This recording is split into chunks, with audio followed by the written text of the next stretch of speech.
오늘 은혜 받고 성취될 하나님의 말씀은 출애굽기 27장 1절에서 8절 말씀입니다.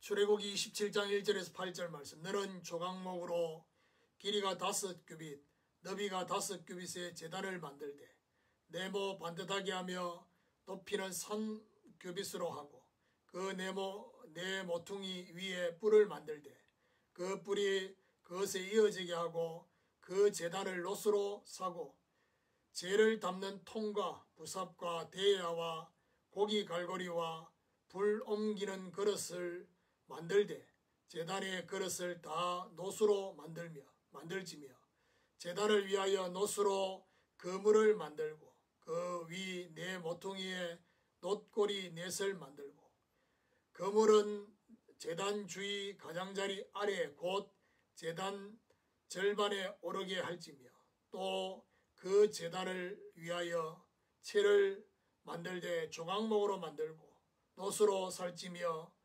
제단 양쪽 고리에 그 채를 깨어 제단에 매게 할지며 제단은 늘판으로 속이 비게 만들되 산에서 내게 보인 대로 그들이 만들게 하라. 아멘. 성막의 번제단이라는 제목으로 말씀을 전가하기로 합니다. 우리는 지금 성막에 대한 메시지를 받고 있습니다. 성막 정체는 그리스도를 가리키고 있습니다. 그리스도를 통해서 성막을 봐야 됩니다. 지난 주간에는 성막의 문에 대해서 양의 문이 되신 그리스도를 상징하는 그리스도를 통해서 하나님이 임재하시는 성막 안으로 들어가는 이 성막의 문은 그 문이 큰 통문으로 그리고 문턱이 없다 했습니다. 누구든지 들어갈 수 있는 문이다 라는 사실입니다. 성막 문에 수, 노아, 짠 휘장이 있다고 했습니다. 이것은 바로 구원자이신 그리스도의 자격, 4가지 자격을 의미한다 라고 말씀했습니다. 자, 오늘 성막의 제단, 성막의 번제단은 성막문 안에 들어가면 가장 먼저 만나는 것이 번제단입니다. 자, 중요한 것은 성소와 지성소에 들어가기 전 반드시 번제단을 통과해야 됩니다. 이 말은 이 번제단에 오늘 가장 많이 만드는 데 있어서 가장 많이 거론되고 있는 것이 놋입니다. 그러니까 이 성막에 사용되는 금, 은, 놋 이런 것이 있습니다. 색깔마다 또 다 의미가 있습니다. 근데 그 중에 놋은 바로 심판을 상징합니다. 그래서 죄에 대한 심판을 실제로 나타내는 곳이다. 그래서 저와 여러분의 죄가 완전히 끝나는 이 비밀이 번제단을 통해서 확인되어져야 됩니다. 자, 그럼 첫 번째로 회개하기 위한 번제단입니다. 그리스도의 은혜로 성막 안으로 들어오게 되었습니다. 요한복음 10장 9절에 보니까 양의 문이 되시는 이 문을 통해서 들어갈 때 저와 여러분을 구원으로 이끄신다. 자, 그러면서 가장 먼저 번제단을 만납니다. 이거 뭘 말합니까? 죄 없으신 하나님을 만나기 위해서는 반드시 저와 여러분의 죄가 해결되어야 됩니다. 원죄와 자범죄, 조상의 죄, 우리가 알지 못하는 죄까지 해결되어야 됩니다. 번제단이 있는 숨은 요구가 있습니다. 그건 바로 뭘 말합니까? 이 번제단을 보면서 저와 여러분이 하나님 앞에 죄인임을 인정하는 회개를 요구하고 있다. 마태복음 4장 17절에 예수님 뭐라고 말합니까? 회개하라. 천국이 가까웠다. 그 말은 진짜 천국을 맛보려고 하면 우리가 하나님 앞에 죄인임을 인정하는 회개가 있어야 되는 것입니다. 성경은 말하기를 모든 사람이 죄인이다 했습니다. 하나님 앞에 그 누구도 의인이 될 수가 없는 것입니다. 로마서 3장 10절에 의인은 없나니 하나도 없고 23절에 모든 사람이 죄를 범하였음에 하나님의 영광에 이를 수 없다. 죄인으로 하나님의 영광에 이를 수 없다라는 사실입니다. 그래서 결국 사도행전 2장 38절에 베드로가 설교하면서 뭐랍니까? 각각 회개하여 죄사함을 받으라고 했습니다.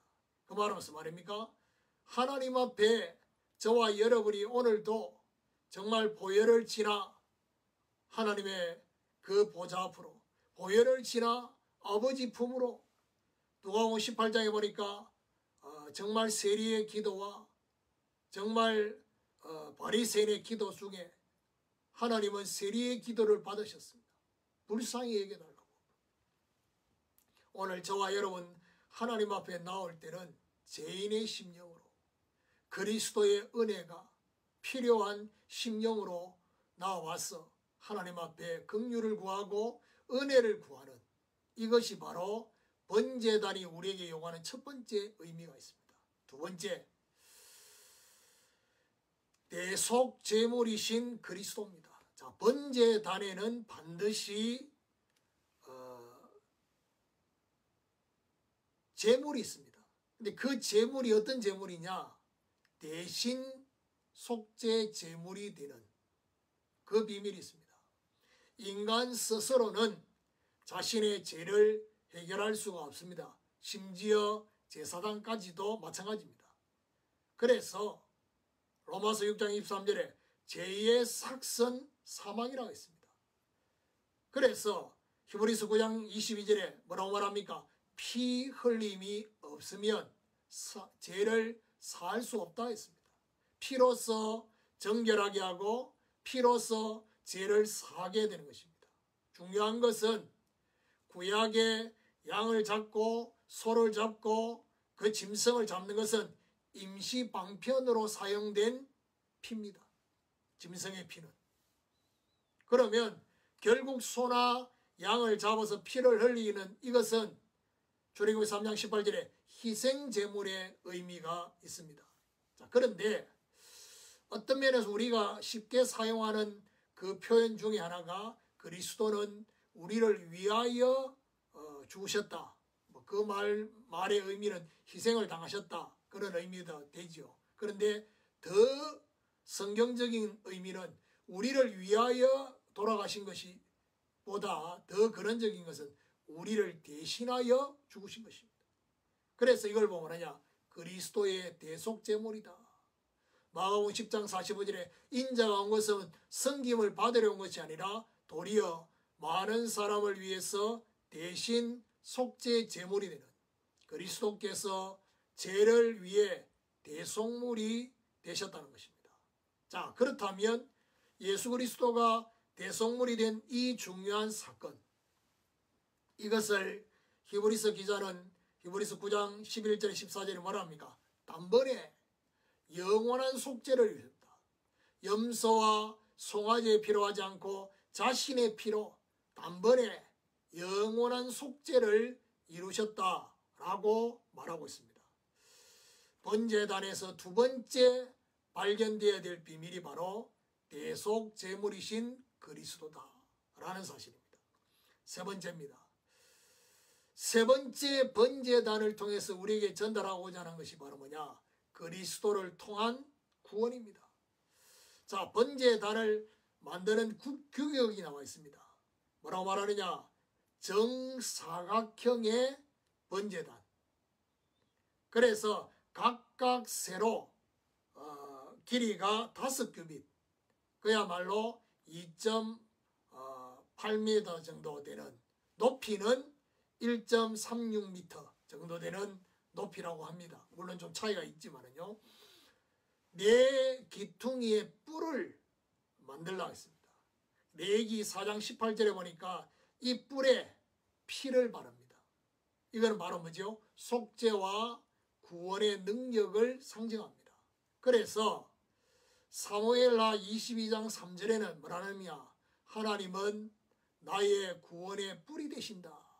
구원의 뿔, 그 뿔에 피를 바르는 그리고 나머지 모든 짐승을 잡은 피는 번제단 밑에 모든 피를 쏟습니다. 그게 바로 레위기 4장 18절에 이건 뭘 말합니까? 저와 여러분의 구원을 위해서 그리스도가 완전히 죽임을 당하시는, 요한복음 19장 34절에 뭐라고 말합니까? 예수님께서 십자가에 달리실 때 피와 물을 옆구리에서 쏟으셨다. 완전히 죽임을 당하셨다.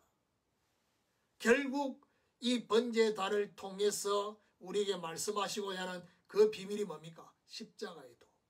십자가의 도가 멸망하는 자에게 미련하게 보이지만 구원을 얻는 우리에게는 하나님의 능력이 됨이라. 내가 복음을 부끄러워하지 않으니 이 복음은 모든 믿는 자에게 구원을 주시는 하나님의 능력이 됨이라. 십자가의 도, 바로 복음.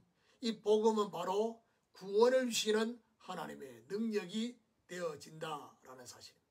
결국 번제단을 통해서 정말 하나님 앞에 회개, 그리고 번제단을 통해서 우리를 대신해서 죽으신 대속물이 되시는 그리스도, 번제단을 통해서 구원의 뿔을 잡는 그리스도를 통한 구원. 결론입니다.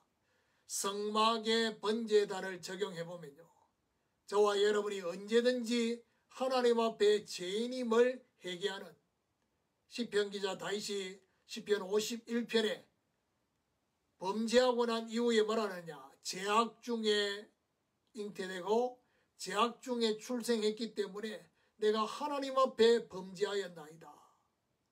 그러면서 정한 마음을, 정직한 영을 새롭게 해달라고. 그리고 그리스도의 대속제물, 정말 이사야 53장 5절 6절에 그가 찔림은 우리의 허물을 인하며 그가 상함은 우리의 죄악을 인하며 그가 징계를 받음으로 우리가 평안을 누리고 그가 채찍에 맞음으로 우리가 나음을 입었도다 라는 것이 성취되었습니다.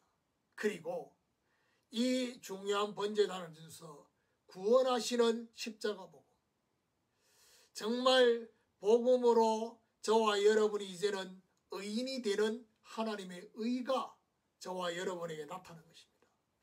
번제단의 노선, 여기에 노선, 죄에 대한 심판을 의미하는 것입니다. 죄에 대한 심판은 죽음입니다. 저와 여러분을 대신해서 그리스도가 죽으심으로 저와 여러분의 죄가 완전히 사해지는. 자, 그런데 레위기 6장 12절 13절에 중요한 말씀이 있습니다. 그게 뭐냐? 제단의 뿔이 꺼지지 않게 해라. 그 말은 무슨 말이죠? 제사를 지낼 때 말고도 이 제단의 불이 꺼지지 않도록 계속, 그러니까 성소 안에 들어가서 정말 등불을 아침 저녁으로 그렇게 바꾸는, 그래서 꺼지지 않도록, 분향단의 향이 꺼지지 않도록 하는 것처럼 이 제단의, 번제단의 불도 꺼지지 않도록 해놨습니다. 이건 뭘 말합니까? 저와 여러분의 신앙생활에, 우리의 삶에 구원의 은혜가 계속되도록 하라는 것입니다. 이 번제단의 그 불이 저와 여러분 심령에, 우리의 삶에 계속해서 그 불이 꺼지지 않도록, 결국 오늘 마지막 결론 중의 결론은 뭐냐? 우리의 심령의 성전의 번제단, 여기에 누가 있어야 되겠습니까? 다른 영혼을 위한 중보 기도가 되는 이 축복이 저와 여러분에 있어야 되겠습니다. 이런 하나님의 은혜가 저와 여러분의 임하게 되기를 예수 그리스도 이름으로 축원합니다.